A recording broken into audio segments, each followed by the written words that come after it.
Welcome student. આજે આપણે અગાઉ જે આપણે એક્ટિવ પેસિવ ભણેલા એ પ્રકારના પેરેગ્રાફો આપણે આજે પ્રેક્ટિસમાં સોલ્વ કરીશું. અને જેટલા પણ પેરેગ્રાફ અહીંયા હું સોલ્વ કરી રહ્યો છું એ બધા જ પેરેગ્રાફના સીધા આન્સર એ તમારું હોમવર્ક રહેશે. એટલા માટે હોમવર્ક પીડીએફ પણ તમને આપવામાં આવશે, એમાંથી હોમવર્ક લખવાનું રહેશે. એટલા માટે હું સમજાવી રહ્યો છું અને પ્રેક્ટિસ થઈ રહી છે. એમાં બે પ્રકારના અહીંયા પેરેગ્રાફો હશે, પેસિવમાં પણ હશે અને ચેન્જ ધ ટેક્સ્ટ લખ્યું છે ઉપર. તમે જો કયા બોર્ડમાં આપણને કયા ક્રમાંકમાં પૂછાય, question number 51, change the text. હવે ત્યાં આગળ active to passive, passive to active, change the pronoun, change the gender, એ બધા પ્રકારના અહીંયા મિક્સ પેરેગ્રાફો હશે. એ પેરેગ્રાફો અહીંયા હું તમને વાક્ય 1 બાય 1 પછી સમજાવીશ. અને એ નેક્સ્ટ હોમવર્કમાં પણ તમારે લખવાના રહેશે. ત્યાં લખ્યું છે એક્ટિવ પેસિવ વોઇસ. પહેલો પેરેગ્રાફ છે, she defeated him, she won the prize, we congratulated her, she thanked us. તો આપણે અહીંયા જોઈએ તો બધા પહેલા કોઈ પણ ટેન્સ ડિસાઇડ કરો, કયા કાળનું વાક્ય છે. આપેલા ચારેય વાક્યો કે ત્રણેય વાક્યો આપણે પરીક્ષામાં 3 કે 4 વાક્યો હોઈ શકે એમ. તો આપેલા ચારેય વાક્યો કે ત્રણેય વાક્યો જે છે કયા ટેન્સના છે, સેમ છે કે અલગ અલગ છે. તો આપણને ખબર પડે ડિફીટેડ ભૂતકાળ થયું, વોન ભૂતકાળ, કોંગ્રેચ્યુલેટેડ પણ ભૂતકાળ, થેન્ક પણ ભૂતકાળનું રૂપ છે. તો બધા જ વાક્યો કેવા છે, સાદા ભૂતકાળના. અને આપણને start like this, start with this એ પ્રમાણે કરીને આપેલું હોય. તો પહેલું વાક્ય, અને એક્ટિવ ટુ પેસિવ જવા માટે આપણે પેસિવમાં વાક્યને ફેરવવા માટે સૌ પહેલાં કર્મ, અને કર્મ શોધવાની પદ્ધતિ આપણે ત્યારે પણ તમને સમજાવેલી કે ક્રિયાપદને શું અથવા તો કોને વડે. તો અહીંયા કોને હરાવ્યો, હિમ. તો કર્મ શું મળ્યું, he was defeated by her. બીજું વાક્ય છે, શી વોન ધ પ્રાઇઝ. વોન મતલબ જીત્યું. શું જીત્યું, ધ પ્રાઇઝ. ધ પ્રાઇઝ ભૂતકાળ છે તો શું આવશે, વોઝ. અને વિનનું પાસ્ટ પાર્ટિસિપલ શું થાય, વોન જ થાય. The first prize was won by her. We congratulated her. તો કોને અભિનંદન કર્યા, તેણીને. તો she was congratulated by us. She thanked us. તો કોનો આભાર માન્યો, અમારો. તો અસ આગળ આવતા શું થશે, વી આર થેન્ક્ડ બાય હર. તો આ સાદા ભૂતકાળના 3 વાક્યો હતા. બીજો પેરેગ્રાફ જોઈએ, they took the injured man to the hospital. તો અહીંયા took ભૂતકાળ થયું, admitted ભૂતકાળ થયું, checked ભૂતકાળ થયું. અહીંયા બે વાક્યો છે તો અહીંયા MA પ્લસ મૂળ ક્રિયાપદ વાળું વાક્ય બનાવીશું આપણે. તો જો took એટલે લઈ જવાના અર્થમાં છે. તો કોને લઈ ગયા, the injured man. The injured man was, એકનું શું થયું, taken to the hospital by them. They admitted him to the emergency ward. તો અહીંયા કોને એડમિટ કરે છે, હિમ. તો he was admitted to the emergency ward by them. Doctor checked him. તો he was checked by the doctor. પછીનું વાક્ય, he said that. અહીંયા સુધીનું વાક્ય એમને એમ જ લખીશું આપણે. અને પછીનું વાક્ય જે છે એને પેસિવમાં આપેલું કે he would call his relatives. તો his relatives કોને બોલાવે, his relatives. his relatives would, MA plus મૂળ ક્રિયાપદ કહેવાય. ઉપરના 3 વાક્યો સાદા ભૂતકાળના હતા. તો his relative would be called by him. પછીનો પેરેગ્રાફ છે, Neha plays cricket with her friends in the morning. She doesn't cook food. She doesn't play football for the whole day. Do they play volleyball? તો આપણને શું, cricket is played. તો અહીંયા સા વકા થયું, please. તો શું રમે છે, ક્રિકેટ. તો cricket is played with her friend in the morning by Neha. બીજું, શી ડઝન્ટ કુક ફૂડ. તેણી ખોરાક બનાવતી નથી. તો શું બનાવતી નથી, ફૂડ. તો ફૂડ ઇઝન્ટ અથવા is not cooked by her. She doesn't play football. તો football is not played for the whole day by her. Do they play volleyball. તો શું રમે છે, વોલીબોલ. તો is volleyball played by them. ત્યાર પછીનું વાક્ય છે કેન યુ હેલ્પ મી. તો આપણે જોઈએ કેન એટલે મોડેલ ઓક્ઝિલરી એમ એ થયું. આઈ કેન, તો અહીંયા પણ એવું જ વાક્ય છે. આ પણ I should follow the rules and they will give me a lessons. તો બધા જ વાક્યો કયા છે એમ એ પ્લસ મૂળ ક્રિયાપદવાળા. તો કેવું વાક્ય can I be helped by you. પછી શું ચેક કરી શકતા નથી it. It can not be checked by me. I should follow the rules. The rules should be followed by me. They give me a lesson. તો me એટલે I will be given lesson to read by them. આ વાક્યને બે રીતે બનાવી છે, lessons થી બનાવી છે. Lessons will be given to me to read by them. આ પ્રમાણે પણ બનાવી શકાય. પછીનું વાક્ય I have just given her a coin. જો હેવ પ્લસ પાસ્ટ પાર્ટિસિપલ પૂર્ણ વર્તમાનકાળનું વાક્ય થયું. તો I have just given her a coin. Have you checked it? She has already completed her work. We congratulate. તો પહેલો જો ફર્સ્ટ વન પૂર્ણ વર્તમાનકાળ, બીજું પણ પૂર્ણ વર્તમાનકાળ, ત્રીજું પણ પૂર્ણ વર્તમાનકાળ અને ચોથું વાક્ય કેવું છે ભૂતકાળનું વાક્ય છે. તો શું આપ્યું એને?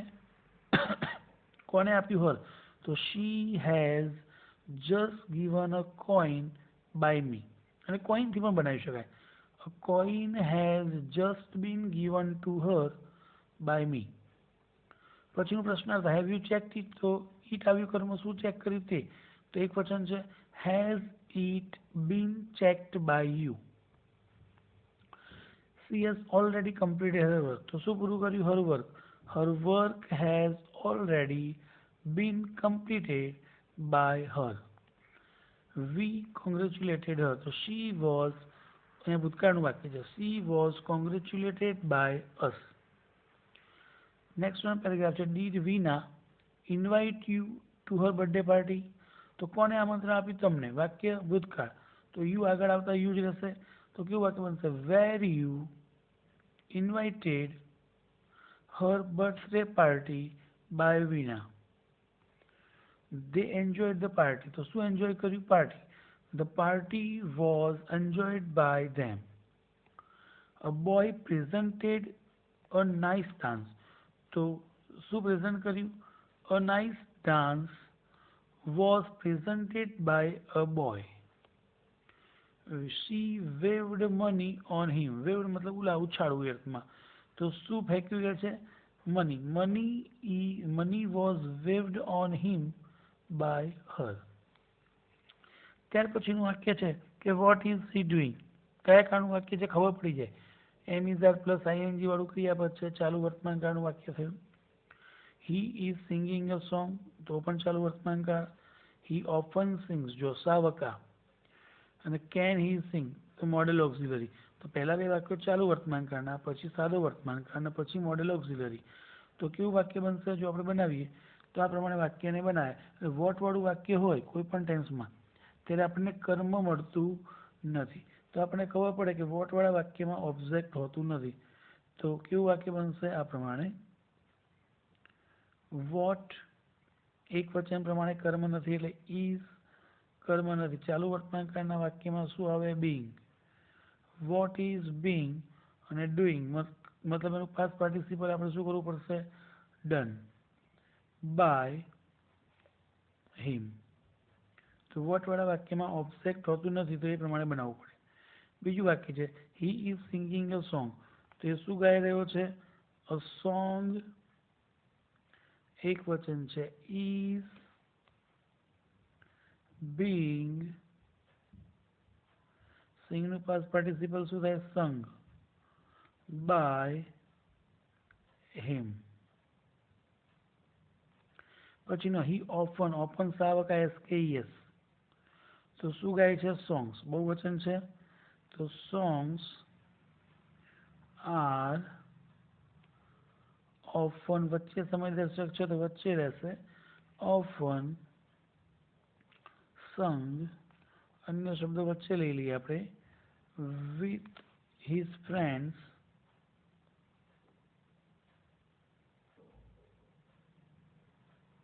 by him.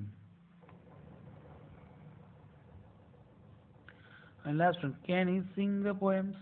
તો મોડેલવાળું વાક્ય છે તો મોડેલમાં એમના એમ જ શું ગાઈ શકે છે? પોએમ્સ. તો કેન પોએમ્સ બી સિંગનું શું થશે? સંગ. સંગ બાય હિમ પ્રશ્નાર્થ ચિહ્ન. તો આ પ્રમાણે વાક્યમાં આપણે અલગ અલગ ટેન્સના પણ વાક્ય હોઈ શકે. વધુ પેરેગ્રાફમાં આગળ જોઈએ તો